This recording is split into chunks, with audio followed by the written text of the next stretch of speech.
Hello again, I'm the Italian car dude, and this is my 2013 Fiat 500 Abarth C. It might very well be a car I will hold on to forever. Wanna know why? Stick around.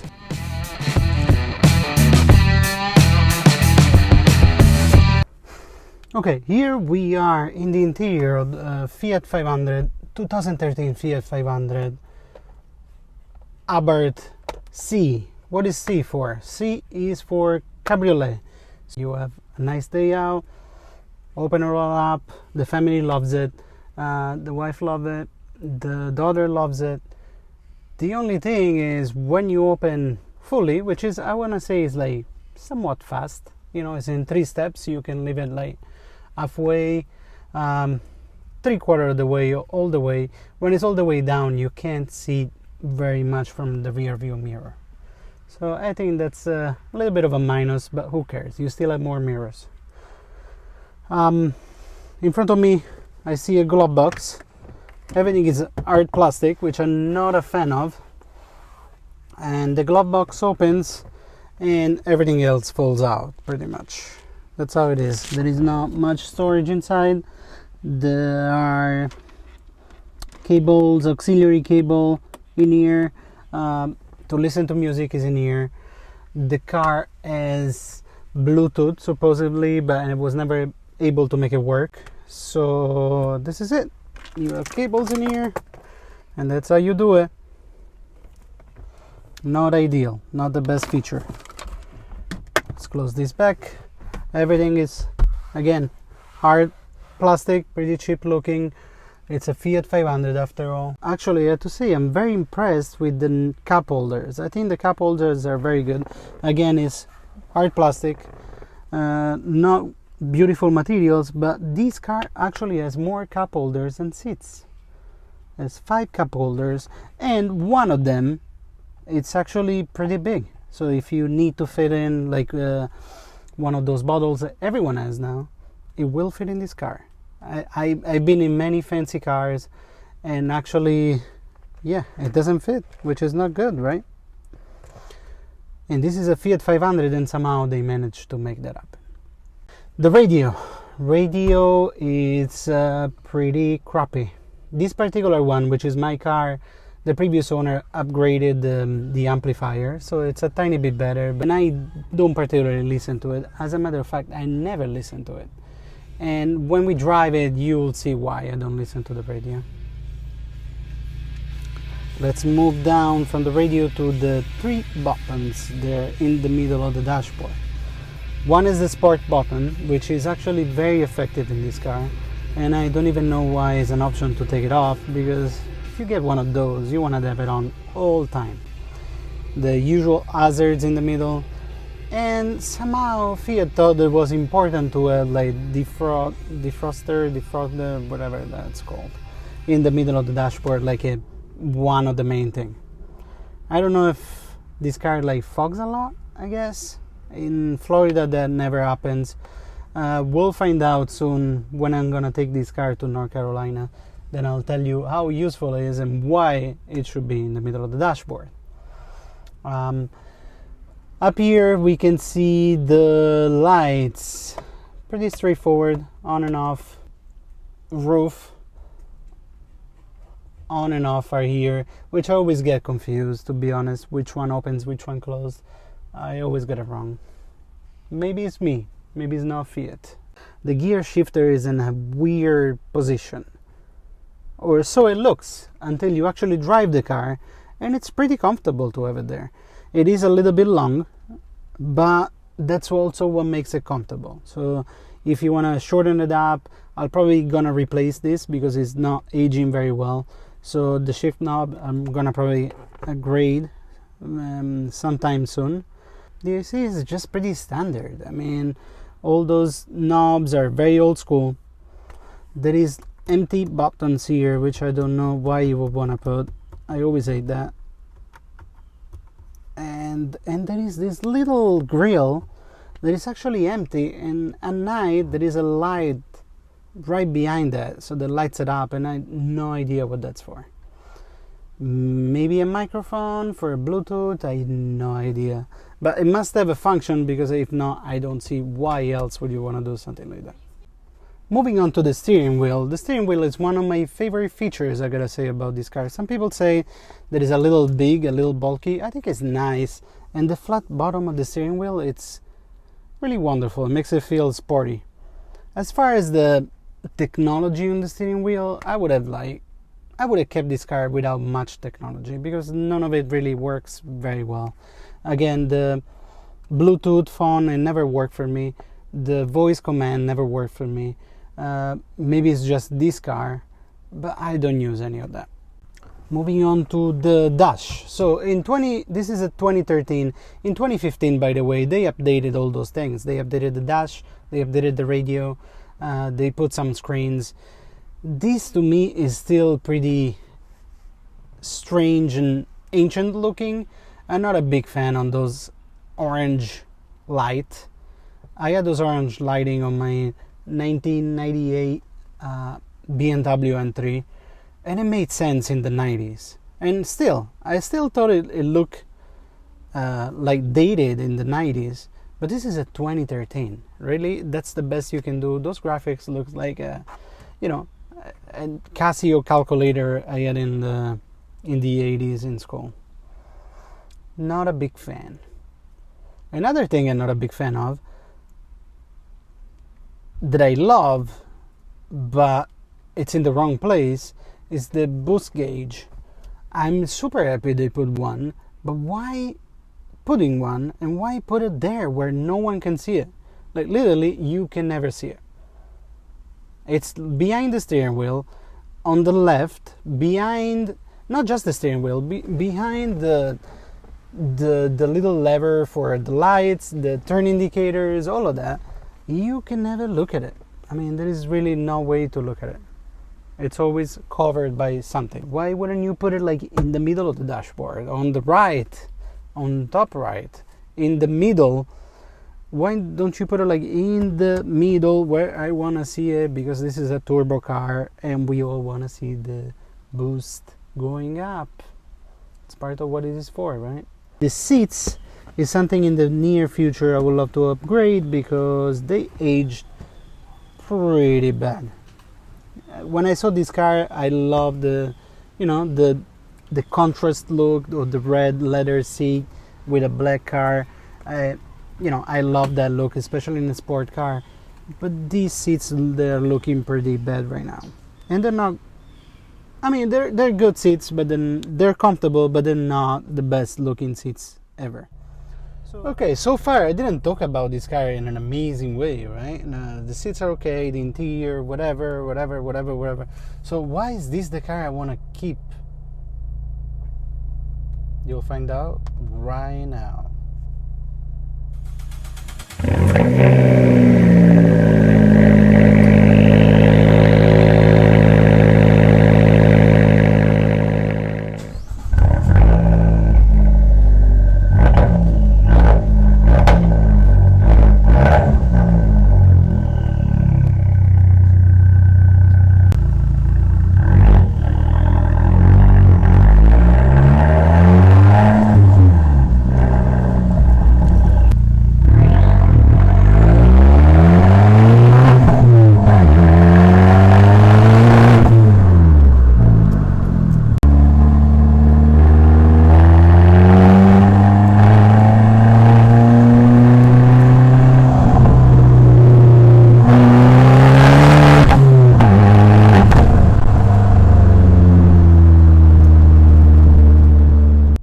So the sound of this car is ridiculous. I remember when before I used to own one, I used to see them go by and like, what is that? Like, you hear it go by and then you're like, it can't be the same car that makes the same noise. So out of the factory, I know a lot of people change exhaust and everything, but out of the factory it comes already with a straight exhaust. And I think, to be honest, it's like not just a great sound, but it's like just enough. You don't want more than that. More than that would be just like insane. You just want to bother people, which I'm all about it. But on these cars, I think it's like taking it too far. Okay, it's a little wet outside, so hopefully we'll be fine. I'll take it easy. But the direct competitor of this car is really the Mini Cooper S. Okay, and I know someone might not gonna like what I'm about to say, but I feel the Mini Cooper S does not drive like this at all. Like, the Mini Cooper S is not that exciting. I get it, so I can say it. It's just absolutely insane. The noise, the combination of the noise, how quick it is front wheel drive, so I feel it's actually like sticks to the ground pretty well, but it's exciting. It's exciting, and that's what it is. I had powerful cars before. This is a 1.4 liter car, out of the factory, made 160 horsepower. My car right now, it's about 205. Originally, again, was 160 with 180 foot-pound of torque, and now it's like about 205 with 250 pound of torque. It's a lot for this car, trust me. Like, it's enough to get in trouble. Woohoo! And let me now talk about the modification I put in this car. So I bought this car already with cold air intake, which of course makes it sound good and add a couple of extra horsepowers. Besides that, the first thing it did, and everyone that buys this car needs to do, is the go pedal. Okay, there is different brands that make it. I personally recommend 500 Madness. Go to 500madness.com. They make everything for Fiat 500, Abarths and not Abarth. They make all great parts, plug in. And the go pedal, literally doesn't matter if you're not a handy person. Like, it takes maybe a couple of minutes to install, and what it does, it lets you pick the throttle response, and you can fine-tune it if you like, gear by gear, or just take and choose one of the presets, which they're really good. Again, once you get into it, if you're geeky, you can definitely personalize it and make it more your own and play around with that. Besides that, what else did I do? Oh yeah, the ECU, that's definitely a good improvement. And what's fun about also has like different modes that you can put it in. So you want to give it to the valet, you don't want the valet to go around and destroy your car and have too much fun in the parking lot, then you can put a valet mode. You have your freshly licensed daughter, son, whatever that is, and you don't want them to go crazy with their friends, well, you can put like a different mode where take some power off and is not crazy. So first of all, I want to thank the reason why I bought this car is by watching Doug DeMuro video, which is not a secret. I love what he does. I love his work. I'm sure a lot of you do also. If you don't follow, go follow him now. Doug DeMuro. He's really good, and that's why I started. Also, that's why I want to do videos now, because because of watching his videos. Now I'm like, okay, I wanna let people know what the car really feels like. You know, what it's like to own, what it's like to drive, and is that the car for them? It's very difficult to understand. Usually, like for most people, like myself too, I own many cars which I realized that weren't the one for me. These might be the one I'm holding on to, and I know some of you might disagree with this, but to me that's just how it is. You have a sport car, you wanna change gears, you wanna feel in control. No is not the most comfortable, no is not the best for performance, but you're driving the car. You can be playing around with your phone, you can like check your Facebook, you can check your whatever you're doing. You actually gotta drive the car. You're gonna be present in the moment and enjoy and make the car and the exhaust pop and do all of that. Okay, and then you can do with a stick shift, with a manual transmission. So from 2015 on, they offered automatic transmission on this car, but they didn't before. The Fiat 500 Abarth until 2013, 2014, it was still only stick shift, and that's how it should have been. I was actually looking at 996 Porsche.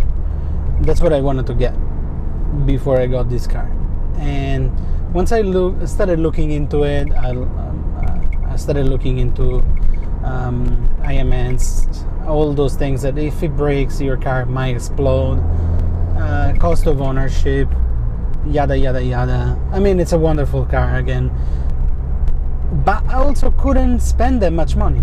And so when I watched Doug Demuro's video, I was like, oh, look at that, the Fiat 500 Abarth might be the one for me. We have this, we own this car. Hi. Hi. Yes, we do own this car. What do you think? I think it's been a great car. Why has it been a great car? It's a good date night car. It's Okay. just the two of us. Okay, good. Top down Okay, when we can. top down. Yep, has been great. I learned how to drive stick shift. There you go. Yep, so that was a big benefit from having this car, and still is. I stall every 5 minutes, Yeah. but I still get to the destination. You also drove with a handbrake on. I did. I drove with a handbrake, so yes. But that's yes, that's a little that detail. was a huge lesson. When But the you're smoke really started good. Coming out, I Okay. realized what it was. But it's very comfortable. I think this car is a little deceiving because you think it's not that comfortable. But when we go to Rome, we are used to driving in the smart car, There you go. and we've done all sorts of wild things in the smart Oh, car. oh.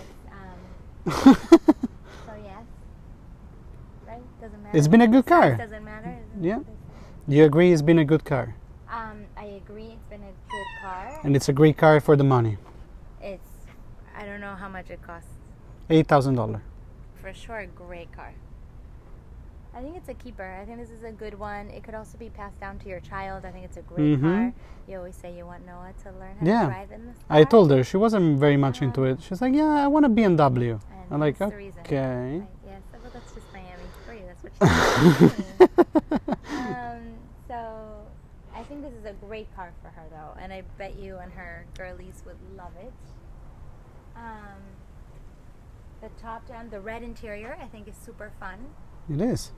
You know. So yeah. is this car wife approved? This car was always wife approved. Always wife approved. Always wife approved. And the wife Never- can drive it and look good in it and have fun. It's a cute car. There you I go. think, yeah. It's a cute car, It's a which cute is not what car. a man necessarily wants to hear, but I know, but for yes. But But it's the- interesting because for the man, it has a little bit of that like, I like driving. If you know this car, this is what I've understood. If you know this car and you like driving manual, you really appreciate a man having this car. there you go. So this is what I've learned. Are those my glasses that you're wearing, by the They're way? my glasses. Okay, cool. So they look better on me than they do on you. Always. Yep. Okay, wife approved. This is wife approved. Thank you. Well, I own it, so Well, you do, yes, but yeah. And this one you're not gonna trade, right? no, Unlike many other cars we've had. exactly. Yes. This Thank one you so is much not for your for sale. opinion. You're welcome. So, what is like to own this car? Well, you know, depends where you are in the world. Obviously, I'm from Italy. You have this car in Italy. You're doing well, my friend. But you have this car here. People don't get it. Don't understand it. They look at it and they think it's a Fiat 500, and so because of that, they might judge it. Okay, so be aware of that. Like, I don't pull up like in a parking lot that people are like, oh, you know, their first impression is always like, oh, you're driving that? Okay. Oh, how Italian of you. You know, and I'm like, yeah, sure. Oh, it's a cute car. I get a lot of that. It's a cute car. So, yeah. So if you own this, you need to prepare with that. You need to be okay with your sexuality. And someone calls your car a cute car, you're gonna be like, you know, smile, and you're like, sure. You wanna come for a ride and I'll show you how cute it is? Because this thing is a beast. But when I pass people, especially on the highway with this car, they're like, their face is always like, wait, what? You know, kind of like that. And it's very impressive. I took a road trip with this car. It was 5 hours each way. And on the highway, this thing was like 100, 105, like no problem. Like just cruising, planning on the street. I put new tires right before doing that, which was like a good choice. I put like some good tires on this. I have Nido tires. I would definitely invest in good tires in this car. It made a big difference. When I bought it, did not feel the same way. So yeah, that's what it's like. You own something that looks cute, but the Abarth model, it's definitely has more muscles, and I think they did it tastefully.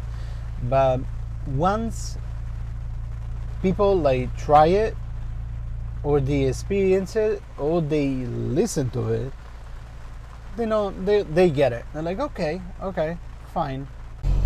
I could give you a lot of stats and things and whatever, and this car is probably wouldn't be that impressive, but let me tell you, this is the most fun I ever had in a car with the money I spent. I wouldn't buy new. I bought a used with about 45,000 miles, and I paid $8,000 for it. And it's just so much fun. It's so much fun. Does it hold on? Does it age well? No. Everything kind of falls apart. Is the technology amazing in it? No. Do I like the speedometer? Do I like the radio? Do I like the seats a lot? No. Is it very comfortable in the back? You know, you can put kids and adults back there, and you'll be fine. If they're small adults like my family, nobody complained. But it's not super comfy. It's a small car though, and I gotta tell you, it's definitely more comfortable than my Cooper S that I had. My Mini Cooper S was definitely more uncomfortable than this. So again, why? Well, this is insane. You can't replace this much fun with that much money. That's where it comes from. It comes down really to that. To me, this car, the fun factor compared to the dollar amount that it costs to maintain, to upgrade, and to keep, it's a no-brainer. I will try to keep this car forever. I'm not very good at keeping cars forever, so we'll see down the line. And I will do more videos. I'm gonna be taking this car up to North Carolina, where I think this car was meant to be. Let me explain that. The roads up there is like mountain roads, turns, twists and turns, and the road is perfect up there. I'm going to take it to the Tail of the Dragon, so watch for that video for sure coming. I don't know how soon, but the video will be coming, trust me. This car, at the very least, I'm gonna have to do the Tail of the Dragon before, and if ever I get rid of it. So again, this is my opinion. Feel free to disagree and comment down below. Let me know what your thoughts are. And if you never drove one of these, I recommend you to, because it's just an experience, and it's an experience you would not expect from this car. So that's it.